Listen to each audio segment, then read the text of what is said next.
دلوں کا علاج۔ ایک دن میری نظر ایک پرانی سی دکان کے بورڈ پر پڑی جس پر لکھا تھا دلوں کا علاج اور مرمت۔ یہ پڑھ کر حیرانی ہوئی اور میں تجسس میں دکان کے اندر چلا گیا۔ وہاں ایک نورانی چہرے والے بابا جی بیٹھے تھے۔ وہ مجھے دیکھ کر مسکرائے اور بولے، بیٹا ہم یہاں دلوں کا علاج کرتے ہیں۔ پھر وہ تھوڑا رکے، اپنا کان میرے دل پر رکھا، چند لمحے خاموش رہے اور بولے، بیٹے تمہارے دل کی دھڑکن تیز ہے لیکن گھبراؤ نہیں، علاج بہت آسان ہے۔ دنیا میں کئی طرح کے دل ہوتے ہیں، زخمی دل، ٹوٹا ہوا دل، بیمار دل، نرم دل، جلتا ہوا دل، مغرور دل، خوشحال دل، اور فہرست بہت لمبی ہے، لیکن بیٹا سب سے بہتر علاج ایک ہی ہے۔ میں نے اشتیاق سے پوچھا، بابا جی وہ کیا ہے؟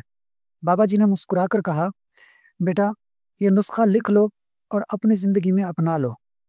رزق اللہ نے بانٹ رکھا ہے، زیادہ فکر نہ کرو۔ تقدیر لکھی جا چکی ہے، بے صبری نہ کرو۔ دوستوں سے حد سے زیادہ امید نہ رکھو۔ دشمنوں سے مت ڈرو، وہ کمزور ہوتے ہیں۔ دل کو نفرت، حسد اور دکھاوے سے پاک کرو۔ دل کو سچائی، اخلاص اور پرہیزگاری سے سجاؤ۔ اللہ پر مکمل بھروسہ رکھو۔ نبی کریم صلی اللہ علیہ وآلہ وسلم سے محبت رکھو۔ ہر حال میں اللہ کا شکر ادا کرو۔ لوگوں کی باتوں میں نہ پڑو، اپنی اصلاح کرو۔ ہمیشہ زبان کو ذکر میں، جسم کو صبر میں اور دماغ کو عقل میں مضبوط رکھو۔ غیبت، بیکار لوگوں کی صحبت اور دوسروں کی خواہشات کے پیچھے مت جاؤ۔ یہی دل کا اصل علاج ہے اور شفا اللہ کے ہاتھ میں ہے۔